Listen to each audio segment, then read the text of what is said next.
নমস্কার, সুরজিৎ মান্না ক্রিয়েশনস চ্যানেলের পক্ষ থেকে তোমাদের সবাইকে সুস্বাগতম। আশা করি তোমরা সকলে ভালো এবং সুস্থ আছো। আমি তোমাদের জন্য এই ভিডিওটিতে তুলে ধরছি 2025 সালের মাধ্যমিক পরীক্ষার্থীদের জন্য এবিটি টেস্ট বা 2024-2025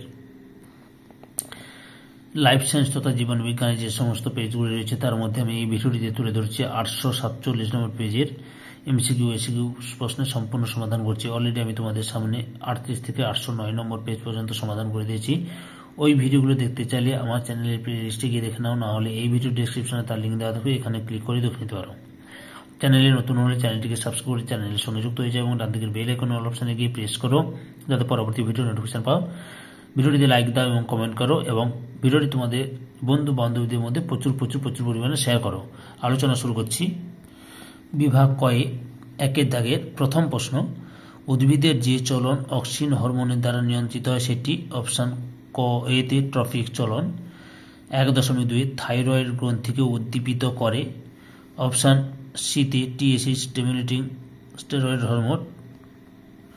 1.3 দৈহিক উষ্ণতা নিয়ন্ত্রণের সঙ্গে যুক্ত মানব মস্তিষ্কের অংশটি হল অপশান সিতে হাইপোথ্যালামাস। 1.4 ডিএনএর গঠনগত একটি নির্ধারণ হল অপশান বিতে নিউক্লিওটাইড। 1.5 সপুষ্পক উদ্ভিদের ভ্রূণস্থলিতে নিউক্লিয়াসের সংখ্যা কোনটি তা নির্বাচন করো। অপশান ডি 8টি।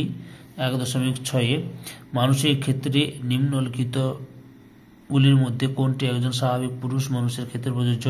অপশান বিতে 44A+XY। তারপরে 1.7 নিচের কোন ঘটনা মেন্ডেলের বংশগতি সূত্রের ব্যতিক্রম। অপশান বিতে অসম্পূর্ণ প্রকটতা। 1.8 প্লিহা ও যকৃৎ ক্ষতিগ্রস্ত হয় এমন রোগ হল অপশান বিতে থ্যালাসেমিয়া। 1.9 নিচের কোনটি প্রকরণের উদাহরণ। অপশান বিতে রোলিং জিভ। 1.10 অস্তিত্বের জন্য জীবন সংগ্রাম মতবাদটির প্রবর্তক হলেন অপশান এতে ডারউইন।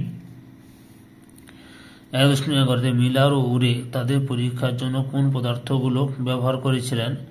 অপশান ডিতে সবকটি। 1.12 ফণিমনসার কণ্টক প্রকৃতপক্ষে অপশান বিতে রূপান্তরিত পাতা। 1.13 নিচের কোনটি কীটনাশক। অপশান এতে বিএইচসি। 1.14 নিচের কোনটি বায়োস্ফিয়ার রিজার্ভের উদাহরণ। অপশান সিতে নীলগিরি। 1.15 কোন অঞ্চলের স্থানীয় মানুষের জীববৈচিত্র্য সম্পর্কিত তথ্য রেকর্ড বা তথ্য ভাণ্ডার হল। অপশান ডিতে পিবিআর। বিভাগ ক্ষয়ে শূন্যস্থান পূরণ করো। লক্ষ্য করো 2.1 জগদীশচন্দ্র বসু আবিষ্কৃত একটি যন্ত্র হল ড্যাশ ক্রেস্কোগ্রাফ। 2.2 ড্যাশ একটি মিশ্রগ্রন্থি, অগ্নাশয় একটি মিশ্রগ্রন্থি। 2.3 মিওসিস কোষ বিভাজনের প্রথম দফায় ড্যাশ বিভাজন ঘটে, হ্রাস বিভাজন ঘটে, হ্রাস। 2.4 ড্যাশ শিলাস্তরে জীবাশ্মের উপস্থিতি দেখা যায়, পাললিক শিলাস্তরে। জেএফএম প্রকল্পটি প্রথম চালু হয় ড্যাশ অরণ্যে, পশ্চিমবঙ্গের পশ্চিম মেদিনীপুর জেলার আরাবাড়ি অরণ্যে। 2.6 তিমির ফ্লিপার ও মানুষের হাত ড্যাশ অঙ্গের উদাহরণ, সমসংস্থ অঙ্গের উদাহরণ। এবারে বাক্যগুলি সত্য বা মিথ্যা নিরূপণ করো। 2.7 কাণ্ডে প্রতিকূল আলোকবর্তী চলন দেখা যায়, মিথ্যা। 2.8 ফল পাকাতে সাহায্য করে ইথিলিন, ঠিক সত্য। 2.9 কোষচক্রে এস দশায় ডিএনএ সংশ্লেষিত হয়, এটাও সত্য। 2.10 সবুজ বর্ণান্ধতার অপর নাম প্রোটোনেপিয়া, মিথ্যা। 2.11 পটকা রেড গ্রন্থি গ্যাস শোষণে সাহায্য করে, এটাও মিথ্যা। 2.12 সিউডোমোনাস হলো একটি ডিনাইট্রিক ব্যাকটেরিয়া, এটা হচ্ছে সত্য। এরপরে এ স্তম্ভ এবং বি স্তম্ভ মেলানো লক্ষ্য করো। প্রেসবায়োপিয়া, জিতে দূরদৃষ্টি ত্রুটিপূর্ণ, গ্রাফটিং। ডিতে স্ট্রগোসিয়ন, হট ডাইলুট স্যুপ। বিতে হ্যালডেন। তারপরে হিমোফিলিয়া, এতে মানুষের এক্স ক্রোমোজোমে অবস্থিত প্রচ্ছন্ন জিনগত রোগ। সিএসএফ মস্তিষ্কের কোষে পুষ্টি সরবরাহ করা। সেন্ট্রোজোম প্রাণীর কোষ বিভাজনের সময় বীজতন্তু গঠন করা। এরপর একটি বাক্যে উত্তর দাও। লক্ষ্য করো একটি বাক্যে উত্তর দাও। 2.19 insulin anti diabetic hormone, adrenaline হবে আপতকালীন হরমোন। তারপরে হচ্ছে 2.20 একটি এক্সটেনশন পেশির উদাহরণ দাও। ট্রাইসেপস, কি বলে ট্রাইসেপস।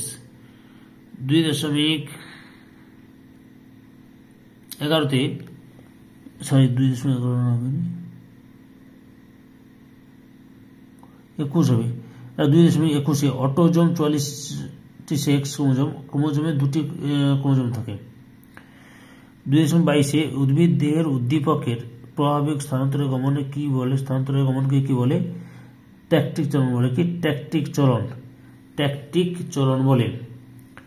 তারপরে হচ্ছে 2.23 ব্রঙ্কাইটিস রোগের কারণ কি? না বায়ু দূষণের কারণে ব্রঙ্কাইটিস রোগ হয়। 2.24 লবণাম্ব বা হ্যালোফাইট উদ্ভিদ শ্বাসমূলের সম্পর্ক কি? না লবণাম্ব বা হ্যালোফাইট উদ্ভিদের শ্বাসমূল একটি অভিযোজনগত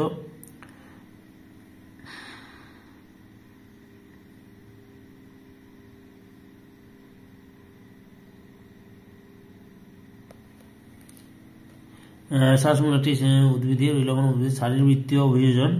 শ্বাসমূল মাটির উপরে থাকে এবং এর সাহায্যে উদ্ভিদ শ্বাসকার্য পরিচালনা করে। তারপরে 2.25 বয়স দশা করে, এটা তোমরা বইতে করে নেবে। আর যদি খুব ভালোভাবে জানো তাহলে অবশ্যই কমেন্টে জানিও। পিচবিন্দু চক্ষুর কোন অঞ্চলে থাকে? না রেটিনাতে থাকে। সম্পূর্ণ ভিডিওটি দেখে আমার চ্যানেলের পাশে থাকার জন্য তোমাদের সবাইকে অসংখ্য ধন্যবাদ।